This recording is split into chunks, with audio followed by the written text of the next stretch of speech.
Welcome to Divine Couples. Your host, NAOMI Slater, will awaken your passion, deepen your intimacy, and invite healing into your relationships, working towards accessing higher levels of consciousness in all areas of your life. Come with us on this journey to explore and experience your fullest potential. You are listening to Society Bites Radio, social interaction for the mind and soul. Thanks for joining us. I'm your host, NAOMI Slater, and you have tuned in to Divine Couples, adding intimacy, passion, and healing to your lives. So today we're going to be talking about what is Neo-Tantra. In the last monologue that I did, we spoke about what is Tantra, which is the more traditional aspect, scientific, historical aspect of Tantra. And Neo-Tantra is the modern Western variation of Tantra. And I want to open by first talking about some of the modern day Tantra teachers, which really framed and developed what Neo-Tantra is about today. So one of the first teachers was Osho. He started out in India. He had a very, very successful ashram in Pune in India. And he came to the US in the 1980s, the early 1980s, after fleeing, actually, where he was considered to be very, very controversial. He was coined for developing what's called dynamic meditation, which is actually bringing in physical and emotional aspects into meditation and releasing various emotions through meditation. And ironically, this is actually how I met my husband of 12 years. So we actually met in a spiritual festival, and I was pulled into this Osho meditation, which honestly I really hadn't intended on going to. At the time, I was a yoga teacher, and my background was in Shivananda yoga, which is far more, I would say, meditative and more peaceful and more reflective. And Osho's style is much more about releasing emotion, and it's more explosive, and the whole sexual aspect seemed very foreign to me. So my friend invited me to go, and I ended up going. And ironically, this was, how I met my partner of today. And I knew nothing about Tantra at the time, so I just kind of find it funny to reflect back. But in Shivananda, the style of yoga that I teach and still practice, the sannyasins, or the teachers that are a part of this lineage, they actually abstain from sex and partnerships, and they utilize the life force energy, or the sexual energy, in a different way. It serves the same purpose, but the method is actually quite different. But going back to Osho understood the power of emotion. And he also understood the West's tendency to repress emotion. And he used the emotions to release and to catalyze spiritual awakening. So it's important to understand that the backbone of Tantra is energy work. And if you are energetically blocked by emotions, your energy will not be able to flow. So Osho had a very deep understanding of this. And maybe some of you have seen this documentary that was done on him called The Wild, Wild Country. It's very interesting to watch. Yes, his methods were revolutionary and also very, very controversial. He was accused of some very terrible things in this documentary. I, of course, cannot attest to whether they are true or false. I was not there. I did not receive his teachings directly. The journalism did seem to be a bit biased to me, but I think what's important to note is that Osho had a very profound effect on helping others heal their sexuality. When sexuality was incredibly repressed, he created a platform for releasing emotion and taking the taboo out of sexuality.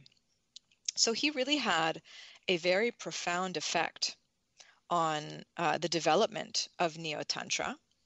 And there is a very potent and profound lineage of tantric teaching that he was the catalyst for in the West. So he was a very, very important teacher in terms of spreading the tantric teachings in the West. Now, another very major teacher who's still alive today, and Osho died in the 90s. Another very influential teacher is Margot Anand. She is considered to be the leading worldwide neo-tantra authority in the West.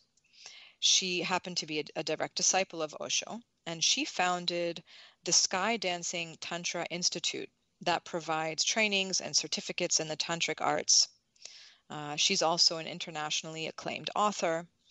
One of her books, The Art of Sexual Magic, which I highly recommend, left a very deep impression on my personal practice and, of course, my practice with my partner. And she has other very excellent books, which I highly recommend. You can, of course, look her up.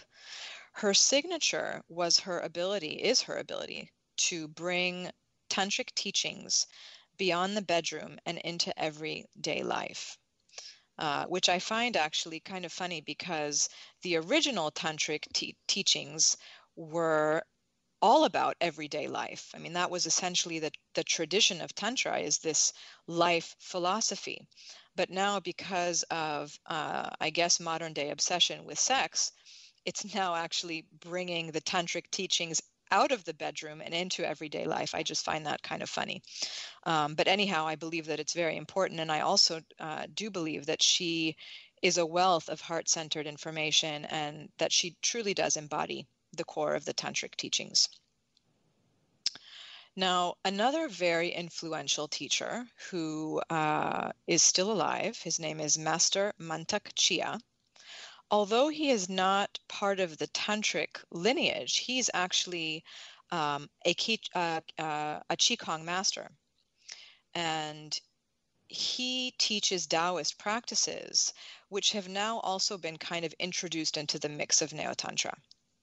He's published over 55 books on Tao practices that relate to the energetics of sexuality and orgasm, and he was twice named Qigong Master of the Year, and he is considered one of the most spiritually influential leaders today. He established the Tao Garden Health Spa and Resort in Chiang Mai, Thailand, which is actually a beautiful place that I visited with my husband and our 3 kids about 3 years ago. And we would have loved to do some sort of workshop and stay there for an extended period of time. But with 3 kids, it just wasn't really an option. We decided just to go and just to kind of feel the vibe and see what was going on there. And we went to have lunch. And we sat down, and Master Mantak Chia came up to our table because he saw we were there with 3 kids, which I guess is kind of unusual. And we spoke to him for a while. He's a very, very special man, very sweet man. And we ended up taking a picture with him, which I, of course, cherish. And he's also had a tremendous amount of, he's really influenced our practice. And the Yoni egg practice, which is something that I teach, is a Tao practice, which comes from his lineage. And that practice helps women reignite their passion, their sexual energy, their creativity. So he's a really special and very important spiritual leader today. And Avishag Chayakaspi, whom I must talk about, is my personal dear teacher and friend. She comes from the lineage of Osho in that she studied directly with Margot Anand, and she was one of the first pioneers of Tantra in Israel. She was introduced to Tantra in 1999 and very quickly developed and began teaching Tantra full-time. And she later graduated from Margot Anand's Sky Dancing Tantra School, and she's teaching worldwide in Israel, Europe, and Thailand. And Navot and I met her at a very, very important part of our relationship, where we'd had 2 kids and we were feeling a bit lost, in the sense that our passion was decreased. We were fighting a bit more, and Navot scheduled a session with her. And she was the one to really introduce us to Tantra, and our encounters with her transformed our lives. She helped us regain our passion, improve our communication. We began to explore and become more in touch with our own sexuality. So eventually we ended up deciding to study with her, and she was the one who gave us our certification to become tantric practitioners. So that was a very influential encounter. Now, having kind of gone through some of the major tantric teachers, there are plenty more. This was just a very kind of brief run through of some of the very influential ones. I want to talk a bit about some of the neo-tantric practices. So in the last monologue, I talked a bit about having a meditative practice, which is essentially the historical foundation of Tantra. So having a meditative practice incorporating yoga asanas, but having done some of that spiritual work in order to reach a state or some sort of a state of purity, and having cleaned out some of the emotional blockages that you may have, we all have really accumulated through our childhood and into our adulthood. And some of the ways in doing this are incorporating breath. So breath work is also a part of a yoga practice, and sound and movement. So if we can incorporate breath, sound, and movement into our lovemaking practice, something can really, really open up and expand for us. Our breath is very directly connected to our mind.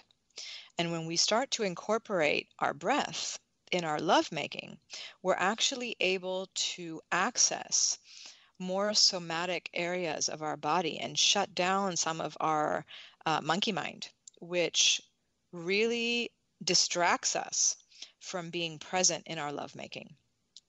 Sound is also very important in that when you make sound in lovemaking, this also has a direct effect, a vibration on opening up our sexual chakras. So not only our sexual chakra, but our chakras in general, our energy centers. So when you start to use sound, that has a direct effect vibrationally on opening your body energetically. In the same way that, for example, when a woman giving birth, she emits sound, she goes ooh and ah, and she makes all of these different sounds, that has a direct effect on her ability to open up her birth canal and actually give birth. So in the same way, a woman, especially when making love, should be making sound, because that's going to help her open up and expand her sexual chakra. Now, of course, staying present is also something that I touched on. And all of these things, breath, sound, and movement, which I didn't really speak to so much, which I will in a second, are very important in staying present. Now, movement is very important to help us move our energy. If you're lying in bed like a dead fish and expecting somebody to come and turn you on, you're not going to get very far in terms of moving your energy. So you really want to move your body, move your pelvis, okay? Physically, you want to move your body in order to help you move your energy. And doing all of these things will help you stay present in lovemaking and help you move your energy. So it's very important to also understand our sexual anatomy, the anatomy of arousal. And this is something that we haven't really been taught. You know, it's not what's taught in sex ed in school, in that there are many different ways that we can experience arousal, not just through direct stimulation of our genitals. So understanding the different types of touch, the different types of tantric touch. So, you know, there's air where you will touch your skin very, very gently, almost even without feeling the touch. It's very, very, very gentle. This touch